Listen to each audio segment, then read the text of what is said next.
टक्कर कोनी वच्चे तो बीजेपी और आम आदमी पार्टी नी वच्चे आ टक्कर छे। कांग्रेसनो तो साव सफायो थतो होय तेवुं अहींया देखाई रह्युं छे।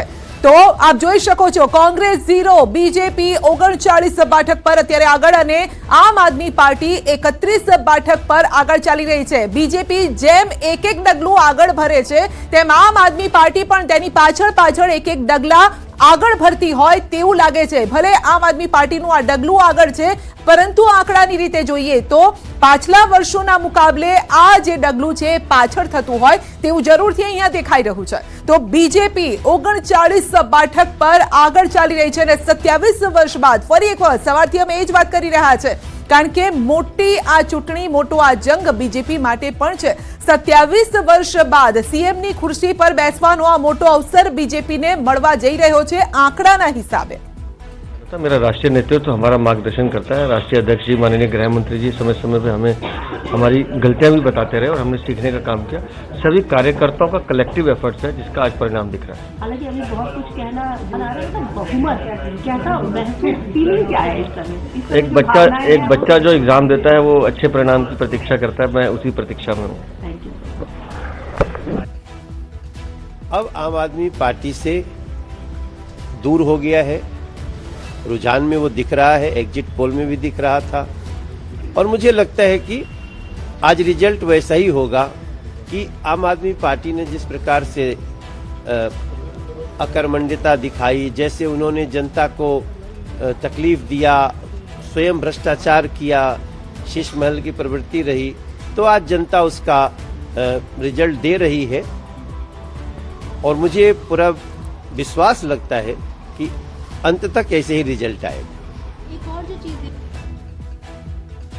तो अंगे ज આપણે ચર્ચાનો દોર યથાવત રાખીશું। શિરીષભાઈ કાશીકર આપણી સાથે રાજકીય વિશેષજ્ઞ જોડાયેલા છે। ફરી એક વખત આપનું સ્વાગત છે। વિશાલભાઈ પણ રાજકીય વિશેષજ્ઞ અને રાજુભાઈ બીજેપી તરફથી આપણી સાથે જોડાયેલા છે। રાજુભાઈ માટે આજે વિન વિન પોઝિશન હોય એ પ્રકારનું દેખાઈ રહ્યું છે।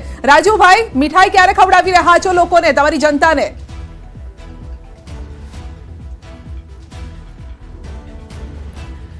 ભારતની અંદર જ્યારે માનનીય નરેન્દ્રભાઈ મોદી સાહેબના શાસનની અંદર વિકસિત ભારત સંકલ્પ લઈને નીકળ્યા હોય ત્યારે દરેક રાજ્યની જનતા એને સહભાગી થવા અને વિકસિત ભારત જે આપણે બનાવવા જઈ રહ્યા છે એમાં યશ ફાળો લેવા માટે જનતા અમારા માટે સર્વોપરી છે અને જનતા જનાર્દનને સાથે રાખીને ચાલનારી પાર્ટી છે। અને મીઠાઈની તમે વાત કરી તો આવનારા દિવસોની અંદર દિલ્હી છે એવી રીતે અનેક રાજ્યો જે છે ભારતીય જનતા પાર્ટીને વિકાસ કરવાના બાકી છે એવા રાજ્યોમાં પણ ભારતીય જનતા પાર્ટી સાથે તેની જનતા જોડાશે। એ મીઠાઈ ધીમે ધીમે આખા ભારતની અંદર આગળ વધતી જશે। જ્યાં હજુ સુધી અમે પહોંચ્યા નથી ત્યાં વિકાસની મીઠાઈ હશે અને માન્ય નરેન્દ્રભાઈના વિઝનની એ મીઠાઈ હશે, કેન્દ્ર સરકારની યોજનાઓની મીઠાઈ હશે અને દલિત હોય, પીડિત હોય, શોષિત હોય કે વંચિત હોય કે છેવાડાનો માનવી હોય ત્યાં સુધી ભારતીય જનતા પાર્ટીની રાજ્ય સરકાર હોય કે કેન્દ્ર સરકારની યોજનાઓ કેવી રીતે પહોંચે તો એ ભારતીય જનતા પાર્ટીના કાર્યકર્તાઓની જે મહેનત છે એની આ પણ મારે અત્યારે એટલા માટે એક દ્રશ્યો સામે આવી રહ્યા છે જ્યાં આમ આદમી પાર્ટી પણ સેલિબ્રેશન કરી રહી છે અને બીજેપી પણ સેલિબ્રેટ કરી રહી છે। આ કાર્યકર્તાઓ છે જેમનો ઉત્સાહ છે, આ કાર્યકર્તાઓ છે જે જમીની સ્તર પર લડ્યા છે, પરસેવો તેમણે પાડ્યો છે, દિવસ રાત એક કરી છે, એ કાર્યકર્તા અત્યારે ખુશ દેખાઈ રહ્યો છે। એ ભલે આમ આદમી પાર્ટીનો હોય કે પછી બીજેપીનો હોય। શિરીષભાઈ આ મીઠાઈનો સ્વાદ ક્યાં સુધી મીઠો લાગશે? એવું તો નહીં હોય ને પછી કડવામાં બદલાઈ જાય કારણ કે સેલિબ્રેશન બંને તરફ ચાલી રહ્યું છે અત્યારે? મેં હમણાં સિદ્ધાર્થ સાથે ચર્ચા કરતી વખતે એ જ કહેલું કે હરિયાણાની ચૂંટણી ઉપરથી એક બોધપાઠ લીધો છે કે બપોરના 1:30-2 વાગ્યા સુધી કોઈ પણ બાબતનું કોઈ પ્રિડિક્શન કરવું નહીં અને અત્યારે અહીંયા પણ ખાસી એવી જે છે એ લડાઈ ચાલી રહી છે। પણ અત્યારે જે ચિત્ર દેખાય છે અને જે પ્રકારે ભાજપના ઉમેદવારો લીડ લઈ રહ્યા છે એવું લાગે છે કે ભારતીય જનતા પાર્ટી સિમ્પલ મેજોરિટીથી 2-4 બેઠકો વધારે લઈને સત્તામાં આવી જાય એવી અત્યારે પૂરી સંભાવના દેખાય છે કારણ કે હવે ટ્રેન્ડ સેટ થઈ રહ્યો છે। 11:30 વાગ્યા છે, 11:30-11:15 સુધીમાં તો ટ્રેન્ડ ફાઇનલ થઈ જશે। અત્યારની જે પરિસ્થિતિ છે જોતા ભાજપ કમ્ફર્ટેબલી બહુમતી લઈ અને બેઠક સત્તામાં આવે એવી પૂરેપૂરી સંભાવના દેખાય છે। એટલે ભાજપ માટે મીઠાઈ કદાચ બનવાની ગળી જ લાગશે એવું લાગે। જી જી સવાલ અહીંયા એ પણ છે વિશાલભાઈ કે હજુ એક પણ સીટ જીત એ આંકડો આવવો જોઈએ કે પહેલી સીટ કોણ જીત્યું એ હજુ આંકડો આપણી પાસે નથી આવ્યો. સવાલ અહીંયા એ છે, લોકોને ઉત્સુકતા એ પણ વધેલી છે કે કોણ પહેલી સીટ જીતે છે. આંકડો ક્યારે આવે છે? આટલું જે મોડું થઈ રહ્યું છે, ગણતરી તો યોગ્ય રીતે જ ચાલી રહી છે. સવાલ અહીંયા એ જ છે કે એ આંકડો ક્યાં સુધી આપણને મળી શકે, એમ શું લાગે છે, કેટલો સમય હજુ લાગશે આપણને ગણતરીમાં? એ રીતે અત્યારે જે રીતે નોર્મલી 13 થી 14 બૂથોની આંકડાની સરેરાશ કરવા જઈએ કે 10 અમુક જગ્યાએ 10 બૂથ છે, અમુક જગ્યાએ 13-14 બૂથ છે, જેની અંદરથી અત્યારે એપ્રોક્સિમેટલી 4 બૂથની ગણતરી અત્યારે પૂરી થઈ ચૂકેલી છે. અમુક જગ્યાએ 2 બૂથની ગણતરી છે, અમુક જગ્યાએ 4 બૂથની ગણતરી પૂરી થઈ ચૂકી છે.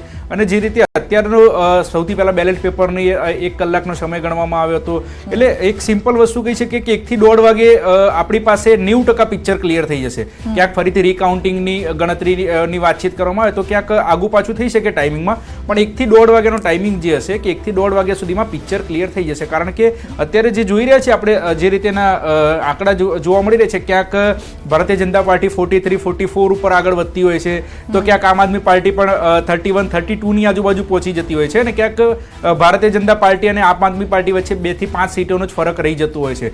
એટલે અત્યારે કહેવું પણ અઘરું છે. અને જે રીતે અત્યારે બૂથ જેમ જેમ ખુલી રહ્યા છે, હવે અમુક વિસ્તારો જે છે, જેમ આપણે વાવ થરાદની અંદર વાત કરી હતી કે વાવ થરાદની અંદર કન્ટિન્યુ 12 વાગ્યા સુધી કોંગ્રેસ પાર્ટી જબરદસ્ત લીડથી આગળ ચાલી રહી હતી, અને ક્યાંક 1 કલાકનો ટાઈમ જે હતો, જ્યાંથી 4 થી 5 બૂથો જેવા હતા સેન્સિટિવ બૂથ, જે ખુલવાથી ભારતીય જનતા પાર્ટી ક્યાંક ઉથલો મારીને આગળ આવી ગઈ હતી, અને જે રીતે ભારતીય જનતા પાર્ટીનો વિજય થયો હતો.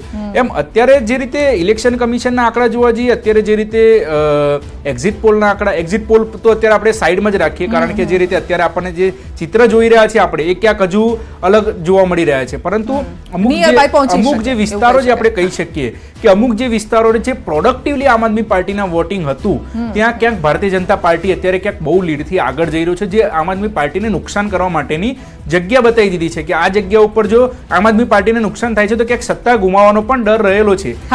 વોટર્સની વાત કરીએ, શિરીષભાઈ પાસેથી સમજવું છે. શિરીષભાઈ, જે એ વોટર્સ, જી આપ કમ્પ્લીટ. યસ. ઓકે, એ વોટર્સની વાત કરીએ તો મોટા જે 2 વોટર્સ છે એ દલિત વાલ્મીકી સમાજ, અને બીજો છે એ મુસ્લિમ સમાજ, જેના વોટ સીધા જ આમ આદમી પાર્ટીને જતા હતા. શું એ વોટ સ્વિંગ થયા છે, અથવા તો સ્વિંગ થયા હશે, જેનો ફાયદો બીજેપીને મળી શકે અહીંયા? વોટ સ્વિંગ પણ થયા હશે, પ્લસ કોંગ્રેસની જે નબળાઈઓ છે એનો ફાયદો પણ, એટલે કોંગ્રેસ તરફી જે મતદાર હતો આ બંને કમ્યુનિટીમાંથી, એ પણ એનાથી દૂર જતો રહ્યો, અને એનો ફાયદો જે ભારતીય જનતા પાર્ટીને મળ્યો હોય. પ્લસ ત્રીજું ફેક્ટર, ભલે નાનું પણ AIMIM પણ છે, ખાસ કરીને જો આપણે મુસ્લિમ વોટર્સની વાત કરીએ તો એને પણ જેટલા વોટ લીધા હોય એનું અલ્ટિમેટ નુકસાન હજી સુધી મોટાભાગે કોંગ્રેસને થતું આવ્યું છે, રાઈટ. પણ એક ઇન્ટરેસ્ટિંગ વસ્તુ એ છે, મુસ્તફાગંજની આપણે વાત કરતા હતા વિશાલભાઈ, કે જ્યાં 24,000 જેટલા મતથી અત્યારે ભારતીય જનતા પાર્ટીના કેન્ડિડેટ આગળ છે, અને ઇટ્સ અ ટોટલી ઓલમોસ્ટ મુસ્લિમ બહુલ વિસ્તાર છે. તો એવું કેમ, એવો ફિનોમિના કેમ થાય છે? દરેક વખતે વોટ સ્વિંગ થઈ જાય કે કોઈ વચ્ચે ઘૂસીને વોટ લઈ જાય એવું નથી હોતું.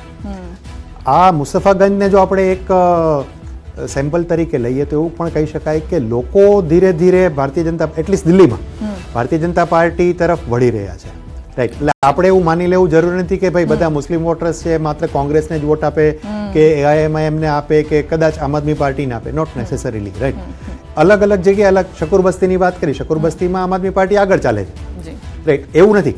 પણ કેટલીક જગ્યાએ જ્યાં સૌથી મોટું જે વિશાલભાઈ કીધું કે એ વાસ્તવમાં 10-12 વર્ષ આપના ગઢ રહ્યા છે, આપ એના ઉપર મુસ્તાક રહ્યું છે કે અહીંયા તો અમને કોઈ હરાવી જ નહીં શકે, કારણ કે ભાજપ તો નહીં જ હરાવી શકે.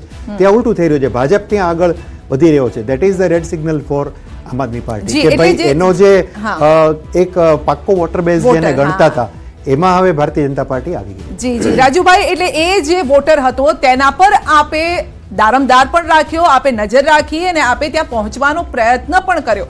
શું આ એનું પરિણામ કદાચ આપને મળશે આજે?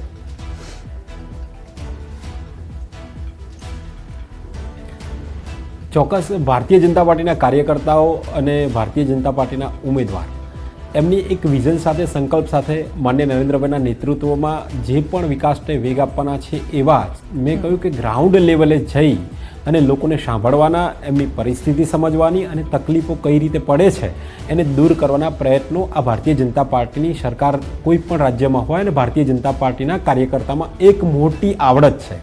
બીજી વસ્તુ એક હું ચોક્કસ કહીશ કે દિલ્હીની અંદર જે રીતે એ આપદા અને ફરજીવાલ જે રીતે આખી એમની સરકાર ચાલતી હતી તેમાં મોટા ભાગે કેન્દ્ર સરકારની યોજનાઓ અને કેન્દ્ર સરકારના સહયોગથી દિલ્હીની જનતા ખૂબ જ સારી રીતે જો જીવનની ભૂતકાળની અંદર અત્યારે હાલમાં આપદા સરકારમાં જીવ્યા હોય તો કેન્દ્ર સરકારનો સહયોગ રહેલો છે.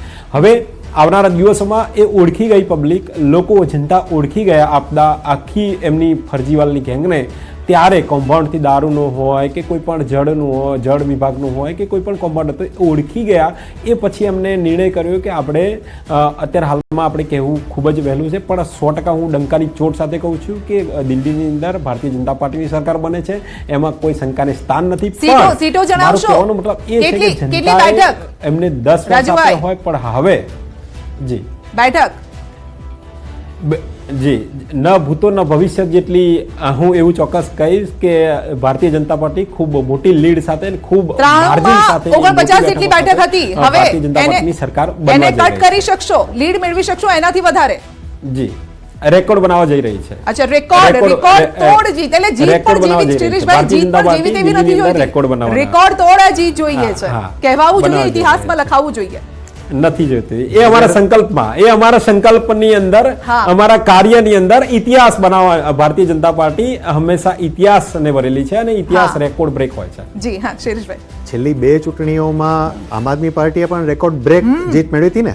60-63 બેઠકો બાકી બધાના સુપડા સાફ કરી દીધા હતા. બિલકુલ રાઈટ. એટલે ઓબ્વિયસલી હવે જે એમની સામે ટક્કરમાં છે એ પણ અપેક્ષા કરતા હોય કે અમે પણ રેકોર્ડ બ્રેક જીત મેળવીએ.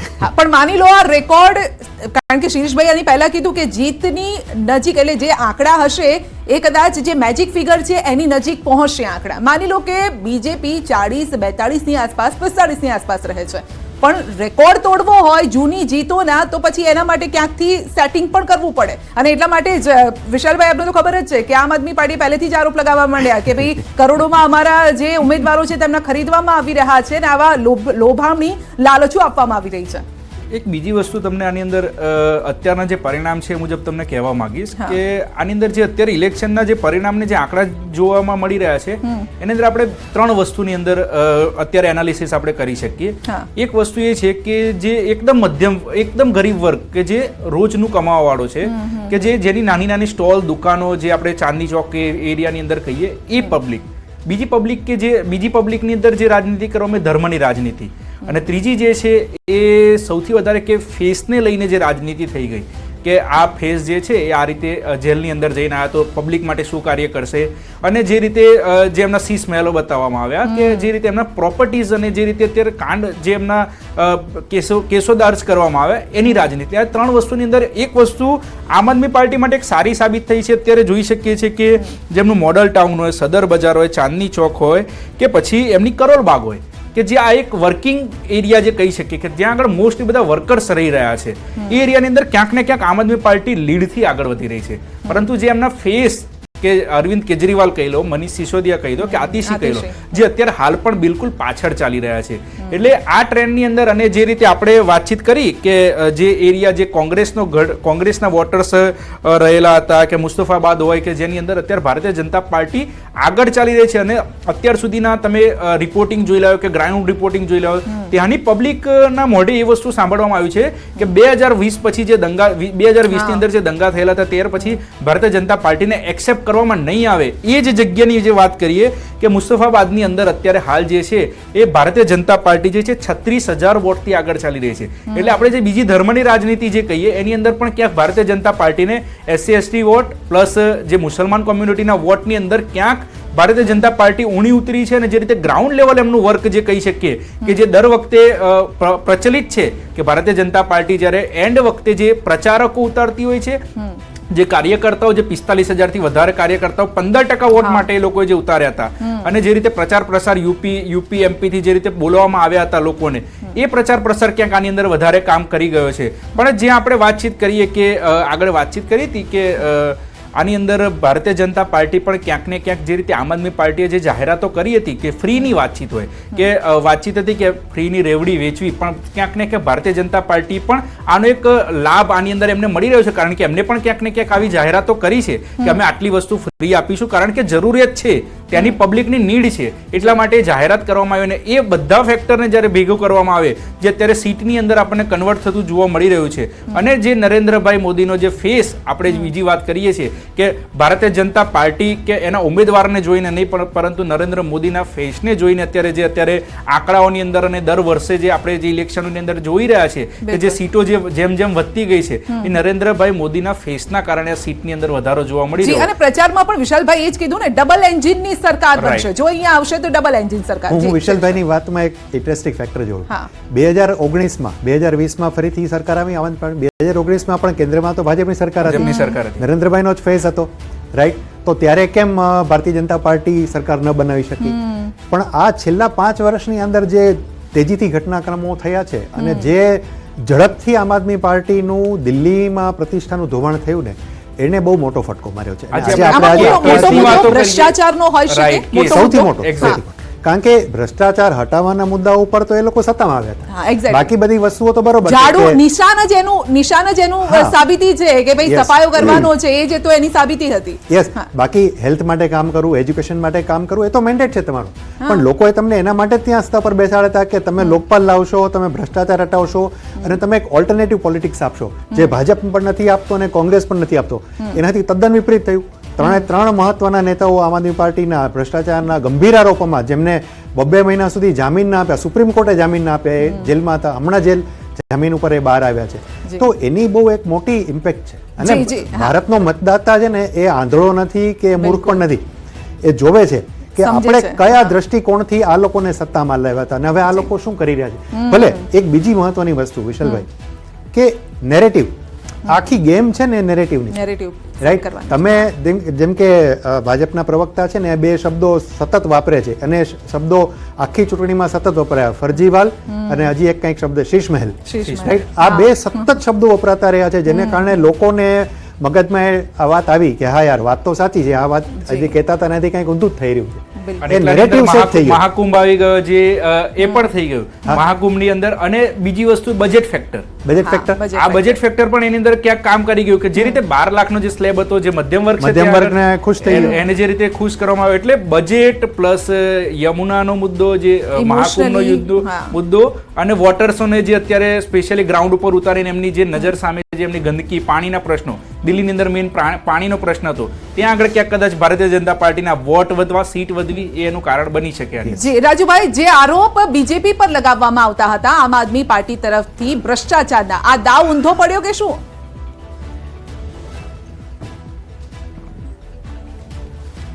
એ તો સ્વાભાવિક રીતે આપ મીડિયાના માધ્યમથી જુઓ છો કે જ્યારે એમણે રાજનીતિની અંદર જે અનશનમાં બેઠા અને આખું કાચિંડાની જેમ રંગ બદલવાના શરૂ કર્યા ફરજીવાલે, કે શરૂઆતથી જ એ કહેતા હતા કે હું રાજનીતિમાં નહીં આવું તો રાજનીતિમાં આવ્યા. એણે એવું કહ્યું રાજનીતિમાં આવીને કે હું સરકારી બંગલો નહીં લઉં તો સરકારી બંગલો લીધો, સરકારી ગાડીની જરૂર નથી સરકારી ગાડી લીધી, મારે કોઈ પણ જાતના સિક્યુરિટીની જરૂર નથી તો સિક્યુરિટી લીધી. એટલે જનતા જાણે છે. હમણાં જ આપણા વિશ્લેષકશ્રીએ કહ્યું કે આ ભારતની જનતા એ મૂર્ખ નથી કે બહેરો નથી કે મૂંગી નથી, એક બધું જ જાણે છે કોણ શું કરે છે, કેવું બોલે છે, શું કરે છે. ચાહે કોઈ પણ પક્ષ હોય, ભારતીય જનતા પાર્ટી પણ હોય, એના વચનો જે પણ સંકલ્પ હોય, તો જનતા જાણતી હોય છે કે અમને જે પણ સંકલ્પ પત્રમાં જે જનસંઘથી લઈને અત્યાર સુધીમાં આપણે સંકલ્પની અંદર હતું રામ મંદિર બનાવવું, તો અમારો એક સંકલ્પ પત્રમાં ત્યારથી જ હતો. નવું જે પરિસ્થિતિ સમયના આધીન કે જે તે રાજ્યની ભૌગોલિક પરિસ્થિતિના આધીન સંકલ્પ પત્ર હોય, પણ જે મૂળ એજન્ડા હતા એને ક્યારે અમે એને રદ નથી કર્યા. રામ મંદિર હોય, 370 હોય, ટ્રિપલ તલાક હોય, તો આ બધા જ કેન્દ્ર સરકારના જનસંઘથી લઈને આખા સંકલ્પ પત્ર હતો, એમણે સાર્થક કર્યા છે. બીજી વસ્તુ, એક ચોક્કસ આપણા પ્રતિષ્ઠિત ચેનલના માધ્યમથી એવું કહીશ હું, અને એ ફરજીવાલ હોય અને ફરજીવાલની આખી પાર્ટી અને જે આપના આખી ગેંગ છે આમ આદમી પાર્ટીના કાર્યકર્તાઓ છે, એના માટે ચોક્કસ કહીશ કે દિલ્હી હમારી હૈ, બસ अब पंजाब की बारी है એટલે સમજી જજો કે અમે યોજનાઓ અને વિકાસના વેગ સાથે નીકળીએ છીએ માન્ય નરેન્દ્રભાઈનું જે વિકસિત ભારતનું લક્ષ્ય છે એના સાથે ફરીથી કહું છું કે દિલ્હી હમારી है अब पंजाब की बारी है એટલે તમારા જૂઠા વચનો ઠાલા વચનોને ભૂલી જજો જનતાને છેતરવાના અને દિલ્હીની અંદર જે તમે કહી શકાય કે આખું 5400 કરોડનું રાશન વિતરણ કૌભાંડ હોય 4500 કરોડનું બસ કૌભાંડ હોય 571 કરોડનું આખા દિલ્હીની અંદર સીસીટીવીનું કૌભાંડ હોય 2800 કરોડનું જળ નિગમ કૌભાંડ હોય આ બધા કૌભાંડોથી ભરેલી આચરેલી આ આખી આમ આદમી પાર્ટીને અમે ફરજીવાલ અને આપદા ગેંગ એટલા માટે કહીએ છીએ કે જનતાએ જે વિશ્વાસ એમના ઉપર મૂક્યો હતો એ ફક્ત ને ફક્ત એમણે કૌભાંડો કરવા માટે અને પોતાનું ભલું કરવા માટે એમણે ઉપયોગ કર્યો એટલે જનતા જડબે સલાક એમને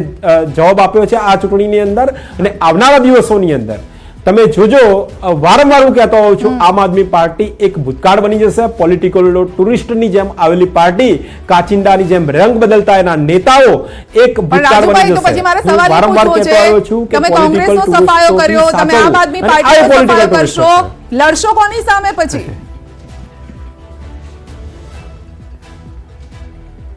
નહીં જનતાને નક્કી કરવાનું છે જો ક્યારે પણ કેન્દ્ર સરકારની અંદર એની યોજનાઓ હોય કે ભારતીય જનતા પાર્ટીની સરકાર રાજ્યમાં હોય ને એની યોજના હોય તો જનતા એને સ્વીકારે છે અને લડવાનું એ જનતાએ નક્કી કરવાનું છે કે જનતા એને કોઈ પણ તમે અત્યારે હાલમાં આપણે હું શોર્ટમાં એવું કહીશ કહેવાય નહીં અત્યારે આપણે દિલ્હી પર ચર્ચા કરી રહ્યા છે પણ ગુજરાતની અંદર પણ એવી નગર નિગમની સ્થાનિક સ્વરાજ્યમાં એવી ઘણી બધી બેઠકો છે જ્યાં જનતાએ બિનહરીફ ભારતીય જનતા પાર્ટીના ઉમેદવારોને બિનહરીફ કર્યા છે એનો મતલબ હા એનો મતલબ એ જ કહી રહ્યો છું કે બિનહરીફ કર્યા છે ઘણી બધી 215 થી વધારે બેઠકો પર બિનહરીફ કર્યા હોય તેનો મતલબ સ્થાનિક લેવલે જનતાએ સ્વીકાર્યું છે કે મારે તો ભારતીય જનતા પાર્ટીના જ જે છે અને માન્ય વડાપ્રધાન નેતૃત્વ જોઈએ નરેન્દ્રભાઈના નેતૃત્વમાં જ અમારો વિકાસ જોઈએ છે જનતા ખૂબ જ બુદ્ધિજીવી છે અને જનતા જનાર્દન સર્વોપરી હોય છે એ આપણે જોઈએ બિલકુલ હા ના હું એમના મુદ્દા ઉપર નથી કહેવા માંગતો હું દિલ્હીની જ વાત કરવા માંગુ છું કારણ કે એક બહુ ઇન્ટરેસ્ટિંગ ફેક્ટર છે આમાં લોકપાલના મુદ્દે આંદોલન કરી ભ્રષ્ટાચાર હટાવવાના મુદ્દે આંદોલન કરીને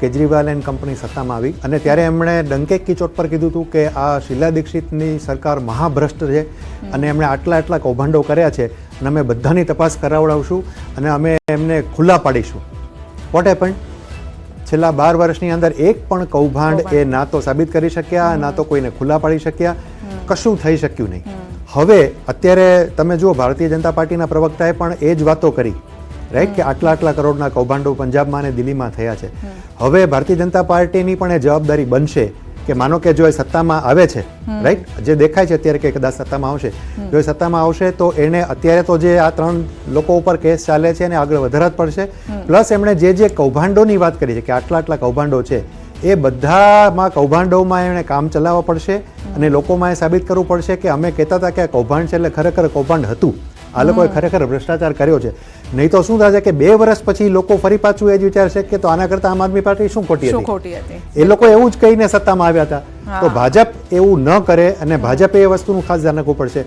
બરોબર છે વિકાસ છે કે એનું જે કાંઈ વિઝન છે એ બધું છે જ એ તો ભાજપ આટલા વર્ષોથી કરે જ છે અને એણે પ્રૂવ કર્યું છે એમાં બે મત નથી પણ જો એણે કહ્યું છે કે આ લોકો ભ્રષ્ટાચારી છે અને અમે ભ્રષ્ટાચાર હટાવવા માટે આવી રહ્યા છીએ then they have to prove કે આ લોકો ખરેખર ભ્રષ્ટાચારી છે અને એને જેલમાં નાખવા આરોપ રાજુભાઈ આરોપ સાબિત કરવા પડશે ફક્ત ચૂંટણી પૂરતા આ ખાલી સ્લોગન સારા લાગે પરંતુ જ્યારે જમીની હકીકત હોય તો જનતા પણ જવાબ માંગશે કે તમે શું સાબિત કર્યું યસ જો આમાં બહુ સરસ વાત કરી એમને શિરીષભાઈએ કે ફરજીવાલ સીએમ મુખ્યમંત્રી હતા અને એની સામે ક્યારે કોઈ પણ પક્ષ હોય કે કોઈ પણ વ્યક્તિ હોય સામાન્ય જીવનમાં કોઈ પણ વ્યક્તિ સામે આપણે બ્લેમ કરીએ ને તો એનો પુરવાર આપણે પહેલા સાચા હોવા જોઈએ પછી એના ઉપર આપણે બ્લેમ કરવો જોઈએ કે આ વ્યક્તિ ખોટી છે અને ત્યાર પછી આખું ન્યાયતંત્ર ઉપર આવે છે એટલે ફરજીવાલ જ્યારે મુખ્યમંત્રી હતા અને એમના મુખ્ય આપણે શિક્ષણ મંત્રી મનીષ સિસોદિયા જે વાતો કરી રહ્યા હતા કે સ્માર્ટ સ્કૂલોની વાતો કરીએ મોહલ્લા ક્લિનિકની વાતો કરીએ પણ આ કૌભાંડોને ઢાંકવા માટે એક પડદો બનાવતા હતા આ લોકો આ બધો મોહલ્લા ક્લિનિક હોય કે સ્માર્ટ સ્કૂલો હોય કે આ એક પડદો બનાવતા હતા પણ કેન્દ્ર સરકાર અને ચોક્કસ હું કહું માન્ય નરેન્દ્રભાઈ મોદી સાહેબના નેતૃત્વમાં કોઈ પણ વ્યક્તિ હોય, કોઈ પણ નેતા હોય, કોઈ પણ પક્ષનો હોય, એને બક્ષવામાં નહીં આવે, એમને છોડવામાં નહીં આવે. અને ભૂતકાળની અંદર તમે જોયું છે કે આ તો મુખ્યમંત્રી હતા તો પણ એમની સામે એક્શન લેવાતા હોય, નાયબ મુખ્યમંત્રી એમની સામે એક્શન લેવાતા હોય અને એમને જેલમાં જવું પડતું હોય તો એ જામીન ઉપર છૂટ્યા છે અને પ્રેસ કરીને એમ કરે છે હું ક્લીન ચીટ મળી ગઈ મને અને હું ચોખ્ખો હતો કે પણ ભાઈ તમને જામીન મળે છે, જામીન ઉપર તમે ફરી રહ્યા છો અત્યારે. એટલે એ બાબતને પણ ન ભૂલવી જોઈએ કે એ જેલમાં એમના જે પણ સમય ગાળીને આવ્યા છે, આવનારા દિવસોમાં એ પણ કેસ ચાલુ છે અને ભારતની અંદર ન્યાયતંત્ર સર્વોપરી છે. ન્યાયતંત્રને આપણે માન સન્માનથી ગણીએ છીએ અને ન્યાયતંત્રનો ચુકાદો આખરી ગણવામાં આવે છે. એટલે આવનારા દિવસોમાં જે સાચું છે એ સાચું અને ખોટું છે ખોટું થઈ જશે, દૂધનું દૂધ અને પાણીનું પાણી થઈ જશે. પણ આ જે કૌભાંડોથી ભરેલી પાર્ટી છે એને ખુલ્લી પાડવામાં આવશે અને ન્યાયતંત્રની સાથે રહી ન્યાયતંત્રના નિર્ણયો સર્વોપરી ગણીને ચોક્કસ એમની સામે એક્શનો પણ લેવામાં આવશે. જી વિશાલભાઈ, આપણે સવારે પણ ચર્ચા કરતા હતા કે જો દિલ્હીમાં જ અરવિંદ કેજરીવાલ એ આંકડા સુધી ન પહોંચી શકે, પાર્ટી આંકડા સુધી ન પહોંચી શકે તો પછી એ દિલ્હી મોડલ કયા પ્રકારનું? દિલ્હી મોડલનો જો ફિયાસ્કો થાય, ફુગ્ગો અહીંયા ફૂટી જાય તો બીજા રાજ્યોમાં કઈ રીતે અસર થશે? અને એ રીતે બીજેપી એમના પત્તા ખોલેલા જ છે કે ભાઈ હવે પંજાબની વારી છે. 100% જે રીતે દિલ્હી મોડલથી ગુજરાતની અંદર પહેલા એન્ટ્રી માટે આવ્યા, એન્ટ્રીની અંદર મ્યુનિસિપલ કોર્પોરેશનનું ઇલેક્શન હતું જેની અંદર સુરતની અંદર બહુ જોરશોરથી સીટો આવી ગઈ. સીટો આવી ગયા પછી ક્યાંક ને ક્યાંક એમના ફરીથી તે તૂટી ગયા ત્યાંથી. પ્લસ બીજી વસ્તુ કે વિધાનસભાનું ઇલેક્શન આવ્યું ત્યાં પણ એમની 3 થી 4 સીટો આવી ગઈ. 3 થી 4 સીટો ગુજરાતની અંદર એ મોડલ એ લોકો જે ચૈતર વસાવાની સીટ ગણીએ કે આદિવાસી વિસ્તારની સીટો ગણીએ એ લોકો સ્પેશિયલી દિલ્હી મોડલ દરેક જગ્યાએ દિલ્હી મોડલને જ રજૂ કરવામાં આવતું. કારણ કે અહીંયા આગળ જ્યારે ગુજરાતની અંદર પ્રચાર પ્રસાર કરવામાં ત્યારે અમે મોહલ્લા ક્લિનિક બનાવીશું, અમે હાઈ સ્કૂલ સારામાં સારી સુવિધાવાળી સ્કૂલો બનાવીશું, અમે મહિલાઓને આટલા પૈસા આપીશું. આ જ બધા વાયદા વચનથી જ્યારે ગુજરાતની અંદર પણ એન્ટ્રી લઈ ચૂકેલા છે. પરંતુ જ્યારે જો દિલ્હીની અંદરથી ગઢ જશે તો કોંગ્રેસને આમ આદમી પાર્ટીને પંજાબની અંદર કપરા ચડાણ જે કહી શકીએ કે જે અત્યારે ભગવત માનની સરકાર જે છે એના માટે બહુ જ ખરાબ પરિસ્થિતિ પંજાબની અંદર આવવાની શક્યતા છે. કારણ કે જે દિલ્હી મોડલ જ પંજાબની અંદર મોડલ તરીકે અત્યારે વિકસિત કરેલું છે. એટલે એક વસ્તુ છે કે આટલા પ્રચાર પ્રસારથી જો દિલ્હીની અંદર પણ જો ન જીતી શકતા હોય તો સ્પેશિયલી પંજાબ અને બીજા રાજ્યો માટે તો હવે આમ આદમી પાર્ટી એક જે નામો નિશાન જે અત્યારે કોંગ્રેસનું અત્યારે આપણે જોવા નથી મળી રહ્યું એમ ક્યાંક આવનારા ભવિષ્યની અંદર આમ આદમી પાર્ટી ઇલેક્શન તો લડશે પરંતુ જે કોંગ્રેસની જે સીટો જે આંકડા જોવા મળી રહ્યા છે એ ક્યાંક આમ આદમી પાર્ટી માટે જોવા મળી રહે. આનાથી આપણે એક બીજી વસ્તુ વિચારીએ કે જે રીતે 2 દિવસથી ગઈકાલથી જે ચર્ચાની અંદર આવ્યું હતું કે અમારા ધારાસભ્યને ઓફર કરવામાં આવી રહી છે, આમાં ક્યાંક જો પરિણામોમાં આપણે ઉલટું વિચારી લઈએ અત્યારે હાલ કે જે 40 જે છે અને 30 જે છે એ ક્યાંક જો આની અંદર ઉલટું થઈ જાય કેમ કે આ તો ઇલેક્શન છે, ઇલેક્શનમાં ગમે ત્યારે ગમે તે થઈ શકે છે તો એ જોવાનું રહેશે કે આમ આદમી પાર્ટીમાંથી ધારો કે સીટો અત્યારે વધારે આવે છે તો આમ આદમી પાર્ટીમાંથી કોણ જાય છે અને કોણ આવે છે. દિલ્હીની જનતા એ પણ જોવા માટે અત્યારે તત્પર રહી છે કે કદાચ આમ આદમી પાર્ટીની સીટો વધારે આવી જાય છે, 4, 5, 6 જે કંઈ પણ સીટો જો વધારે આવે છે અને સત્તાની અંદર બેસવાનું આવે છે તો એમાંથી જેટલા લોકોએ વાયદા કર્યા હતા કે અમે તમારી સાથે રહીશું, જનતાના વિશ્વાસથી જે જીતી રહ્યા છે એમાંથી કેટલા પક્ષ પલટું થઈ રહ્યા છે એ પણ એક આની અંદર જો ઇન્ટરેસ્ટિંગ એ જોવાનું રહેશે. ગુજરાતે તો ઘણું જોયું છે પક્ષ પલટો, તો ગુજરાતમાં ઘણો એવો જોયો છે ત્યારે જોવાનું રહેશે કે અહીંયા શું થવાનું છે. આંકડા જે બદલાઈ રહ્યા છે 40 પર બીજેપી અત્યારે આગળ છે અને 30 પર આમ આદમી પાર્ટી અત્યારે આગળ ચાલી રહી છે. આંકડા સાથે રોકાઈ રહ્યા છે બ્રેક માટે.